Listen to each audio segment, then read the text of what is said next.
Bonjour tout le monde, aujourd'hui nouveau chapitre de première spécialité, je vais vous parler d'énergie électrique et on va introduire le sujet en parlant un petit peu d'avenir et de sujets de société. La production d'électricité, c'est un domaine qui nécessite donc une réflexion approfondie pour avoir une rentabilité maximale, pour éviter des pertes énergétiques trop importantes, notamment dans le domaine des énergies renouvelables. Alors quand on parle de rentabilité, ça fait référence donc à une notion qui est le rendement de ces générateurs d'électricité, et pour déterminer ce rendement, eh bien on a différentes grandeurs que l'on va définir préalablement. Et tout d'abord, on va parler du courant électrique. Alors qu'est-ce que c'est que le courant électrique? Eh bien, ce sont des charges qui bougent.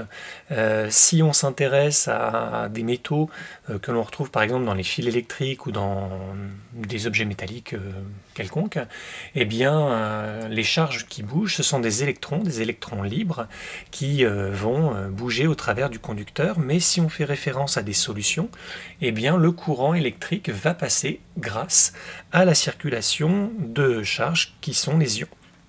Alors pour ce qui est du sens de circulation du courant, il existe un sens dit conventionnel qui part de la borne plus du générateur pour rejoindre la borne moins.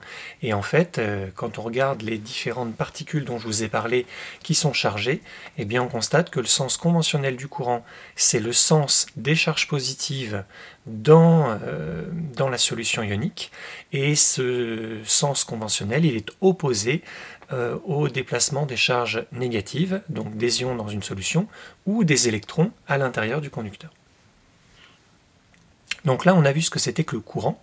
C'est un déplacement de charge électrique. Maintenant, qu'en est-il de l'intensité du courant?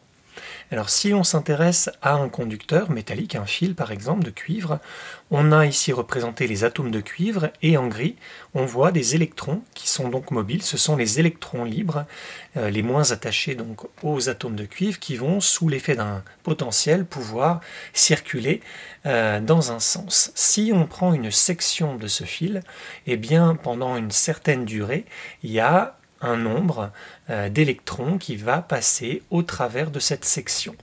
Eh bien, si on détermine le nombre de charges qui passent au travers de la section en une durée donnée, eh bien on va établir ce qu'on appelle le débit de charge. Et l'intensité du courant, c'est exactement ça, c'est le débit de charge. Donc on l'obtient en calculant la charge électrique qui est transférée au travers d'une section ici. Donc cette charge dépend du nombre d'électrons qu'il va falloir multiplier bien évidemment par la charge portée par un électron. Et pour avoir donc le débit de charge, on divise par la durée considérée.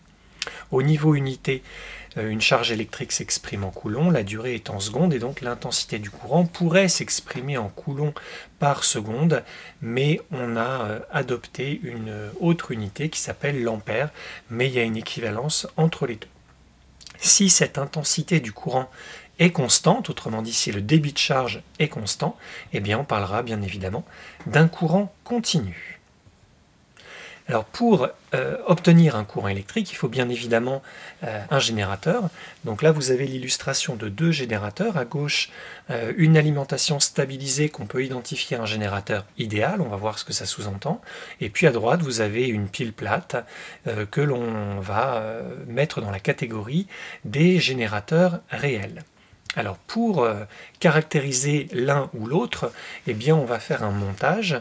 Vous voyez ici le symbole du générateur, indifférencié pour l'instant. On va faire débiter ce générateur au travers d'une résistance.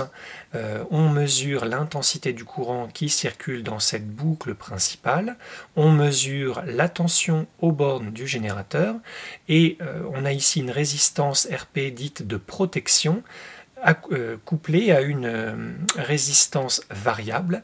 Et donc le fait de faire varier la résistance ici va nous permettre d'agir sur l'intensité du courant. On va donc voir quelle est l'influence de cette variation d'intensité de courant sur la valeur de la tension.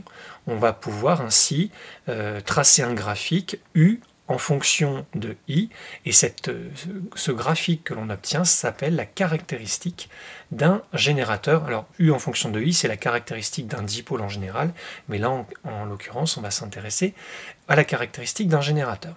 Si ce générateur est idéal, donc tel celui-là, quand on fait la caractéristique, eh bien on obtient ce résultat-là. Alors là, on est vraiment sur quelque chose de parfaitement idéal, c'est-à-dire que quelle que soit l'intensité du courant délivré, eh bien la tension est toujours constante. Autrement dit, la tension aux bornes du générateur est égale à la valeur de la tension dite à vide lorsqu'il n'y a pas d'intensité de courant.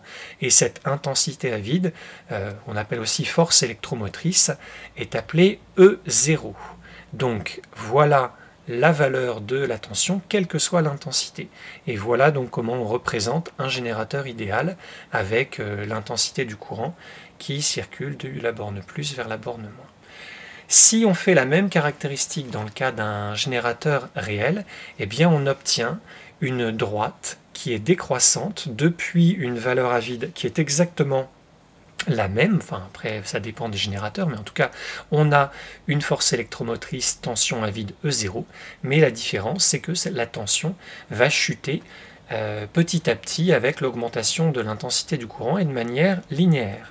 Donc vous avez ici une équation de droite, la tension U est donc égale à l'ordonnée à l'origine, c'est-à-dire E0, moins le coefficient directeur multiplié par l'abscisse qui est ici I, et il se trouve que le coefficient directeur correspond à ce qu'on appelle la résistance interne du générateur, ce qui fait que un générateur réel peut se représenter comme l'association en série d'un générateur idéal de force électromotrice E, couplé donc à une résistance interne, et la tension aux bornes d'une résistance, on en reparlera tout à l'heure, c'est R fois I, et donc les deux flèches sont opposées puisque le RI vient se retrancher de la valeur de la force électromotrice, donc la tension aux bornes d'un générateur idéal, réel, est égale à E0 moins R fois I. Maintenant que l'on a défini ce qu'était le courant, on a vu aussi le lien avec la tension, on va pouvoir aborder l'aspect énergétique, puissance et énergie. Donc en termes électriques, eh bien qu'est-ce que c'est que la puissance qui est convertie par un dipôle? C'est tout simplement le produit de la tension qui existe à ces bornes par l'intensité du courant qui circule à l'intérieur de ce dipôle. L'intensité est toujours en ampères, la tension s'exprime en volts et la puissance, elle, est en watts. Alors il y a quelques ordres de grandeur qu'il est bon de connaître, évidemment on ne vous demande pas de retenir toutes ces valeurs-là, mais sachez que par exemple les veilleuses des appareils, on vous dit de faire attention, effectivement c'est pas grand-chose, mais ça consomme quand même un tout petit peu. Les appareils, les lumineurs, voilà, on va avoir quelques dizaines de watts, là encore c'est variable en fonction de l'intensité lumineuse que l'on désire, et puis vous avez d'autres appareils qui vont consommer davantage parce que à l'intérieur vous avez des résistances chauffantes, et ces résistances chauffantes vont impliquer donc une dépense énergétique beaucoup plus importante qui peuvent aller, comme vous pouvez le constater, à plusieurs milliers de watts. Maintenant, on va voir donc l'aspect énergétique. Donc on a défini ce que c'était que la puissance, et en fait le lien entre puissance et énergie, c'est une histoire de durée. On pourrait dire que la puissance, c'est l'énergie qui a été consommée par l'appareil en une seconde. Si on veut avoir l'énergie sur une durée plus longue, eh bien c'est la puissance multipliée par la durée. Durée toujours exprimée en secondes, la puissance en watts, et si on utilise ces deux unités-là, on va avoir l'unité légale du système international pour l'énergie, c'est-à-dire le joule. Alors quand on parle d'énergie électrique, et notamment de relevé d'énergie électrique correspondant à une facture, on a une unité qui est différente, qui est le kilowattheure. Vous payez une certaine somme pour avoir 1 kilowattheure. Dans ce cas-là, vous obtiendrez donc le résultat exprimé en kilowatts à condition d'avoir une puissance qui est en kilowatts et d'avoir une durée qui est en heures. Donc il y a une conversion qui permet de passer de l'unité légale, le joule, à une unité plus commune en termes d'électricité qui est le kilowattheure. On va s'intéresser à un dipôle bien particulier, il a des incidences dont on a déjà parlé juste avant. C'est le conducteur ohmique, plus communément appelé la résistance. Alors une résistance se symbolise par un rectangle comme ceci. Vous avez donc ici le courant qui passe au travers de cette résistance et la tension qu'il y a aux bornes de cette résistance, UR, est égale à R fois I, on l'a vu dans le cas de la résistance interne d'un générateur. Cette proportionnalité qu'il y a entre tension et intensité correspond à une loi qui s'appelle la loi d'Ohm, qui a été vue donc au collège. Si on applique cette loi d'Ohm, donc cette tension U égale R fois I, pour calculer la puissance qui est échangée par le dipôle, on arrive donc à une puissance qui est égale au produit tension par intensité. La tension étant égale à R fois I, j'arrive à R fois I, autrement dit RI carré. Cette puissance-là est appelée puissance joule, d'où le J qui est ici. Et cette puissance joule, c'est une puissance d'origine thermique. Et en fait, le terme résistance, il porte bien son nom, c'est une opposition qui est faite aux électrons libres au cours de leur cheminement à travers le conducteur. Et ces frottements, en quelque sorte, entre les électrons qui bougent et le support dans lequel ils bougent, génèrent une augmentation de température, un effet thermique. Cet effet thermique, l'effet Joule, peut être quelque chose qui est recherché. Une bouilloire électrique a pour objectif de chauffer de l'eau, donc là on recherche l'échauffement. A l'inverse, si vous prenez un smartphone par exemple ou un ordinateur, eh bien la présence de résistance dans les différents composants va générer donc un effet Joule, un échauffement qui là peut endommager l'appareil. Donc vous avez des systèmes de ventilation qui permettent d'éviter un suréchauffement. Pour compléter et terminer ce paragraphe énergétique, voici l'illustration d'un montage. Vous avez un générateur qui va alimenter et servir à faire fonctionner 4 dipôles qui sont ici. Dipôles qui peuvent être résistance, moteur, lampe, peu importe. Eh bien, la conservation de l'énergie, elle est valable dans tous les domaines et notamment dans le domaine électrique. Eh bien on peut dire que elle implique que l'énergie qui est délivrée, fournie par le générateur, va se répartir au niveau des 4 dipôles, pas obligatoirement de manière identique, mais en tout cas quand on fait la somme de l'énergie échangée par chacun des dipôles, on retrouve l'énergie de départ, l'énergie du générateur.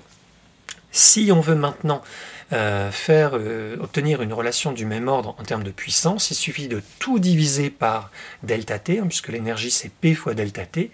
Si on divise par la durée, eh bien on aura exactement la même relation, mais sous forme de puissance.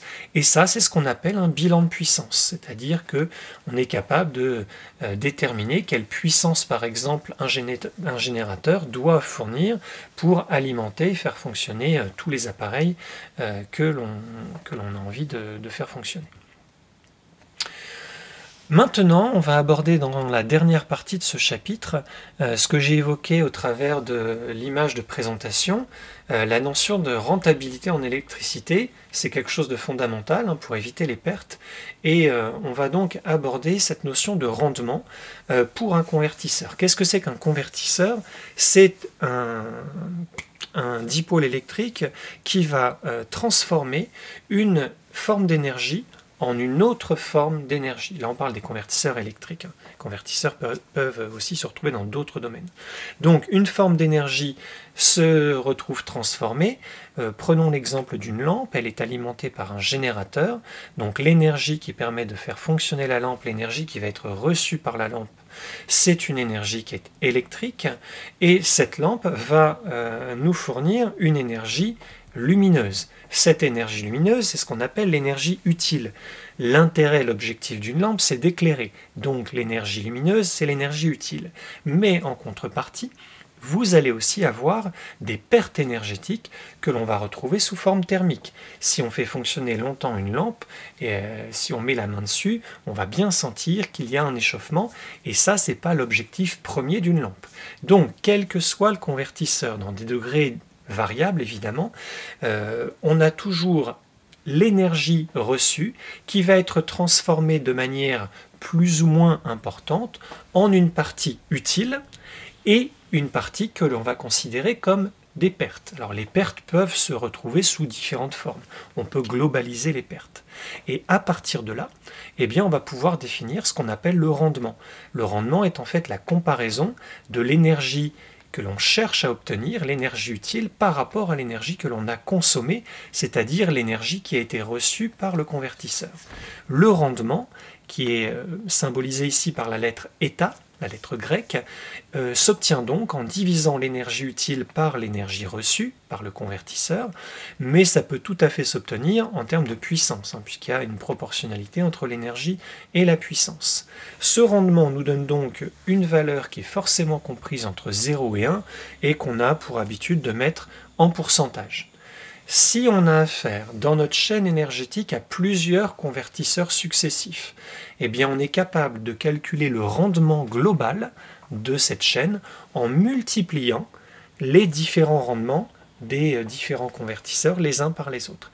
Et donc, plus il y a de convertisseurs qui se succèdent, plus il y a de perte d'énergie. Et il faut évidemment, si on veut produire de l'énergie, si c'est l'objectif, on va chercher à avoir des pertes minimales, évidemment. Bon, voilà pour ce chapitre sur l'énergie électrique. À très bientôt pour une nouvelle vidéo.